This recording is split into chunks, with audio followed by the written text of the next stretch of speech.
they have to have they gotta meet the alarm requirements. That's state law, which is not in our ordinances, but how do we even know if they do or do not if they don't have a building permit? What does that mean? Okay, so a pool alarm, and this is, a pool alarm means a device which emits a sound of at least 50 decibels when a person or an object weighing 15 pounds or more enters the water in a swimming pool, but shall not include swimming protection alarm devices designed for individual use, such as an alarm attached to a child that sounds when they exceed a certain distance or become submerged in water, like a pendant or something. So that's state law, and you recommend that for 3 feet or above? Yes, 3 foot deep, yeah, I mean, okay. yes, as what's in the state law. I'm just restating. for That's fine. purposes. How do you want to make a motion? Huh? How do you want to make a motion? I think what All you these have, recommendations, I guess, let's look at all these recommendations. there's, I think there's 4 things in there. Can I look over somebody's shoulder? Great. Because I have my draft. Okay, We so got 4, let's see. we have adding to the pool alarm definition to chapter 3, 11-203 in definitions. I think what I have highlighted is everything that either needs to be added or changed or revised. Okay. Madam Chairman, over 36 inches, makes sense, don't it? Yes.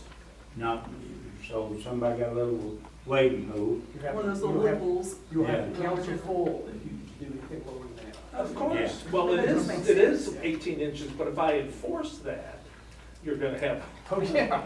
Yeah. a lot of people, and I don't want to make a burden on the public, but I want to provide for a safe environment for the public. So basically, we're talking about the next one is a 4-foot fence, if it's a, okay? Now, did I say fence or did I say barrier?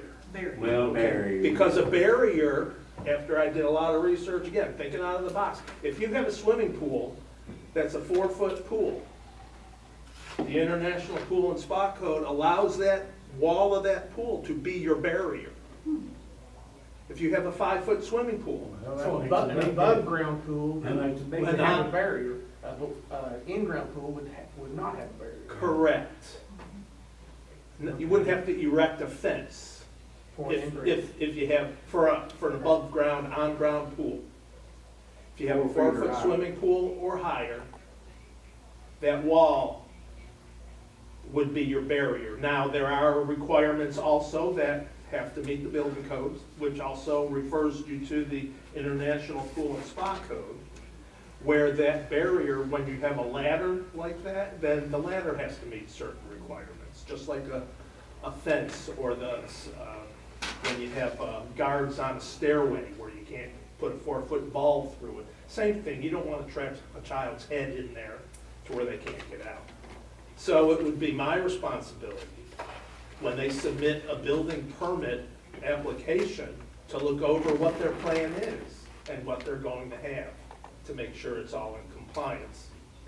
But that's not in the zoning ordinance, that's just part of the permit process, which really should have been in the past, but it wasn't. So I don't know how many places have swimming pools. I'm sure I've counted at least 25. I've also emailed a copy of this to read. We've got to keep it simple though. And that's what I tried to do here. So you've got a motion for 36 inches or above. Needs a barrier, Well, right? that makes sense to me, I With mean, the pool alarm. right? That makes sense. This is for new pools No, all. or all Well, existing all pools. Now, and like I have on the very top of my proposal, to be effective immediately, but giving existing pools 6 months from the date of approval by the city council to come into compliance. So that means next season. If they we have do to it, come yeah, into that's one thing, if compliance. they're doing now, we're talking about 9 months or more. Now, what I also plan on doing is I plan on doing some sort of education meetings, whether it be in here or over a webinars once or twice a month for 2 or 3 months, because there's going to be questions, people would want to know what the rules are, and I would just create maybe a 1-hour webinar that people can attend And that way they would get more familiar with this, because the basis of a lot of things people are not in compliance with is they don't know. We didn't tell them, and we didn't have it. So what is the motion? So, let me stop you for just a second. So you want us also to include R2 with R1? Yes. Okay. I believe what I have highlighted in yellow is the revisions to your existing ordinance, Okay. So there, including the 2 additional definitions. okay. So do we want to do this as one motion, all items, or do we want to do them individually? Do it as one item, and let's roll, keep it simple. Do you concur with that? You? Yes. I do too. So Okay. you gonna make a motion?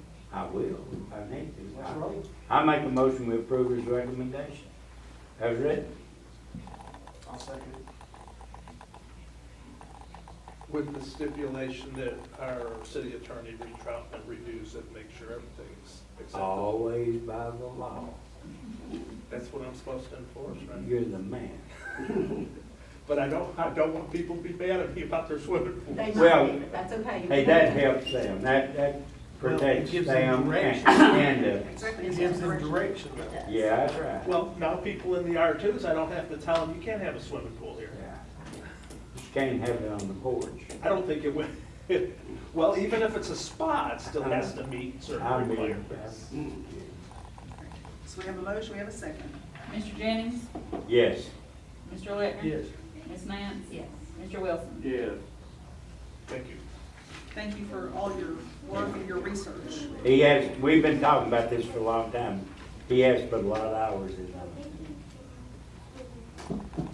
And it needed to be. What's the safety issue? Ms. Donnie, you ready for us to go ahead? So, Stuart, what are you gonna do as far as getting the word out that regulations are changing, or that you're gonna start enforcing regulations? I actually have a form letter with a notice, just not a violation notice, just a notice of the changes now. It'll be recent changes. For next year.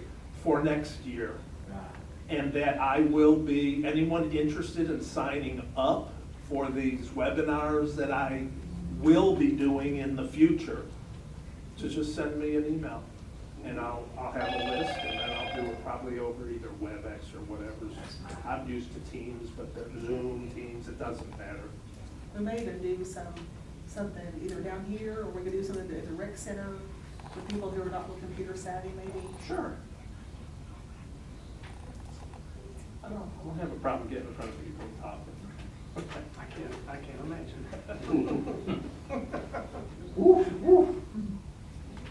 Okay. Need a motion to adjourn. Motion.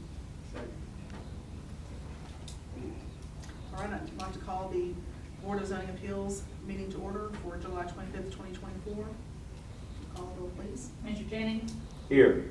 Mr. Lettner. Here. Ms. Nance. Here. Mr. Wilson. Here. We have no new minutes to approve, and there is no new business scheduled. I'd like to ask for a motion to adjourn. Motion. Second.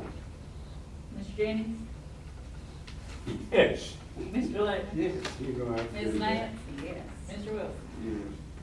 You don't even need a second for a motion to adjourn. Drew for Fair Housing Board. I'd like to call the Fair Housing Board meeting to order for July 24th, 2024. Call the roll, please. Mr. Jennings. Here. Mr. Lettner. Here. Ms. Nance. Here. Mr. Wilson. Here. We have no new minutes to approve, and we have no new business. Motion to adjourn. Good job.